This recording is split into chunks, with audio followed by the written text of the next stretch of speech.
ನಮಸ್ಕಾರ ವೀಕ್ಷಕರೇ, ಸಾಯಂಕಾಲ ಎಕ್ಸ್ಪ್ರೆಸ್ಗೆ ಸ್ವಾಗತ.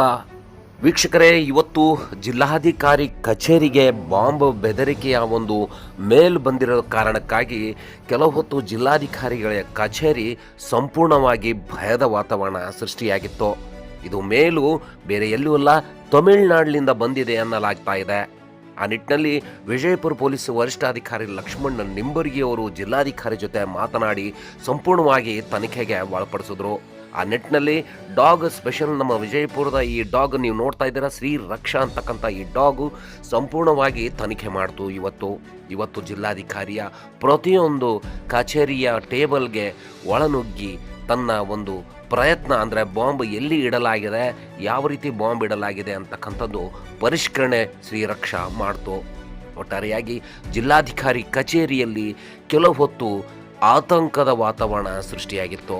ಈ ಆತಂಕದ ವಾತಾವರಣ ದೂರ ಮಾಡಲು ಜಿಲ್ಲಾಧಿಕಾರಿಗಳೇ ಸ್ವತಃ SP ನಿಂಬರ್ಗಿ ಅವ್ರನ್ನ ಫೋನ್ ಮುಖಾಂತರ ತನಿಖೆ ಮಾಡಲು ಅವಕಾಶವನ್ನು ಕೊಟ್ಟರು. ಆ ನಿಟ್ಟಿನಲ್ಲಿ ಮೇಲ್ ಕೂಡ ಚೆಕ್ ಮಾಡಲಾಯಿತು. ಈ ಮೇಲಲ್ಲಿ ಬಾಂಬ್ ಇಟ್ಟಿರುವುದಾಗಿ ಬೆದರಿಕೆ ಮತ್ತು ಒಂದಿಷ್ಟು ವಿಚಾರ, ಅಂದರೆ ಸಾಮಾಜಿಕ ವಿಚಾರಗಳ ಕುರಿತಾಗಿ ಮೇಲ್ ಬಂದಾಗಿದೆ. ಒಟ್ಟಾರೆಯಾಗಿ ವಿಜಯಪುರ ಜಿಲ್ಲಾಧಿಕಾರಿ ಕಚೇರಿಯಲ್ಲಿ ಬಾಂಬ್ ಇಲ್ಲದಿರುವುದು ಒಂದು ದೃಷ್ಟಿಕೋನದಲ್ಲಿ ನಿಟ್ಟುಸಿರು ಬಿಟ್ಟಂತಾಗಿದೆ. ಇದೇ ರೀತಿ ಬೇರೆ ಬೇರೆ ಜಿಲ್ಲೆಗಳಲ್ಲೂ ಕೂಡ ಹಾಸನ, ದಾವಣಗೆರೆ, ತುಮಕೂರು, ಹೀಗೆ ಹಲವಾರು ಜಿಲ್ಲೆಗಳಲ್ಲೂ ಕೂಡ ಬಾಂಬ್ ಬೆದರಿಕೆ ಕರೆ ಬಂದಿದ್ದು ಕೂಡ ಜಿಲ್ಲಾಧಿಕಾರಿಗಳು ಸ್ಪಷ್ಟಪಡಿಸಿದ್ದಾರೆ. ಒಟ್ಟಾರೆ ಇದು ಫೇಕ್ ಇರಬಹುದು ಎಂತಕ್ಕಂಥ ವಿಚಾರವಾಗಿ ಯಾವುದೇ ರೀತಿ ಭಯ ಪಡುವ ಅವಶ್ಯಕತೆ ಇಲ್ಲ ಎಂದು ಜಿಲ್ಲಾಧಿಕಾರಿಗಳು ಹೇಳಿದ್ದಾರೆ. ಇವತ್ತು ವಿಜಯಪುರ ಜಿಲ್ಲಾಧಿಕಾರಿ ಕಚೇರಿಗೆ ಒಂದು ಇಮೇಲ್ ಬೆಳಗ್ಗೆ ಬಂದಿದೆ. ಆ ಇಮೇಲ್ನಲ್ಲಿ ಜಿಲ್ಲಾಧಿಕಾರಿ ಕಚೇರಿನಲ್ಲಿ ಬಾಂಬ್ ಇರುವುದಾಗಿ ಒಂದು ಇಮೇಲ್ ಬಂದಿರುವಂತಹ ಹಿನ್ನೆಲೆಯಲ್ಲಿ ನಾವು SP ಕಚೇರಿಗೆ ಇನ್ಫಾರ್ಮೇಶನ್ ತಕ್ಷಣ ಕೊಟ್ಟಿದ್ದೇವೆ. ಅದಾದ ನಂತರ ಪೊಲೀಸ್ ಇಲಾಖೆ ಸಿಬ್ಬಂದಿಗಳು, ಡಾಗ್ ಸ್ಕ್ವಾಡು ಮತ್ತೆ ಆಂಟಿ ಸ್ಯಾಬಟೇಜ್ ಟೀಮ್ ಇವರೆಲ್ಲರೂ ಬಂದು ಜಿಲ್ಲಾಧಿಕಾರಿ ಕಚೇರಿನಲ್ಲಿ ಸಂಪೂರ್ಣವಾಗಿ ಚೆಕ್ ಮಾಡಿ ಯಾವುದೇ ಆ ರೀತಿಯಾದಂತಹ ಸಮಸ್ಯೆ ಇಲ್ಲ ಅಂತ ಹೇಳಿದ್ದಾರೆ. ಅವರು ಆ ಒಂದು ನಿಟ್ಟಿನಲ್ಲಿ ಈಗ ಸಾರ್ವಜನಿಕರಾಗಿರಲಿ ಮತ್ತೆ ಜಿಲ್ಲಾಧಿಕಾರಿ ಕಚೇರಿ ಸಿಬ್ಬಂದಿ ಆಗಿರಲಿ ಯಾವುದೇ ರೀತಿಯಾದಂತಹ ಪ್ಯಾನಿಕ್ಗೆ ಮತ್ತೆ ಭಯಕ್ಕೆ ಒಳಗಾಗುವಂತ ಅಗತ್ಯ ಇಲ್ಲ ಅಂತ ಈ ಮೂಲಕ ನಾನು ಕೇಳ್ಕೊಳ್ತೇನೆ.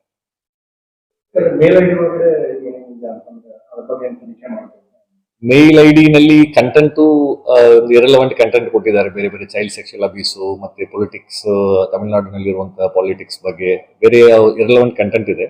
ಆ ಮೇಲ್ ಹೆಡ್ಡಿಂಗ್ ನಲ್ಲಿ ಮಾತ್ರ ಈ ಬಾಂಬ್ ಇದೆ ಅನ್ನುವಂಥದ್ದು ಇದೆ. ಬಟ್ ಮೇಲ್ ಕಂಟೆಂಟ್ಸ್ ನಲ್ಲಿ ಯಾವುದು ಆ ರೀತಿ ಅವರು ಇನ್ಫಾರ್ಮೇಶನ್ ಹಾಕಲಿಲ್ಲ. ಅದರ ಬಗ್ಗೆ ಅವರು ತನಿಖೆಯನ್ನು ಪೊಲೀಸ್ ಇಲಾಖೆಯವರು ಮಾಡ್ತಾ ಇದ್ದಾರೆ. ಇಲ್ಲ, ಯಾವುದು ಆ ರೀತಿಯಾದಂತಹ ಆರ್ಗನೈಸೇಷನ್ಸ್ ಹೆಸರು ಯಾವುದಿಲ್ಲ.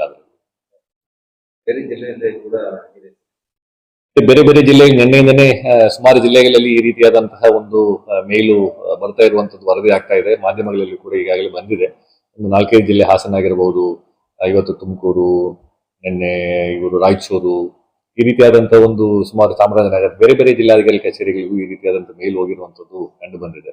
ಸೊ ಅದೆಲ್ಲ ಬೇರೆ ಬೇರೆ ಹಂತದಲ್ಲಿ ಈಗ ತನಿಖೆಯಲ್ಲಿ ಇದೆ. ಈ ಒಂದು ಹೋಕ್ಸ್ ಕಾಲ್ ಅನ್ನು ಯಾವುದು ಕೂಡ ಒಂದು ಪ್ಯಾನಿಕ್ ಸಿಚುವೇಶನ್ ಕ್ರಿಯೇಟ್ ಮಾಡಬಾರದು ಅನ್ನುವಂಥ ನಿಟ್ಟಿನಲ್ಲಿ ಇದನ್ನು ಒಂದು ಮೂಲಕ ನಾನು ಕೇಳ್ಕೊಳ್ತೇನೆ. ಯಾರ ಪರವೂ ಅಲ್ಲ, ಯಾರ ವಿರುದ್ಧವೂ ಅಲ್ಲ. ಸಾಯಂಕಾಲ ಎಕ್ಸ್ಪ್ರೆಸ್, ಇದು ಜನಪರ.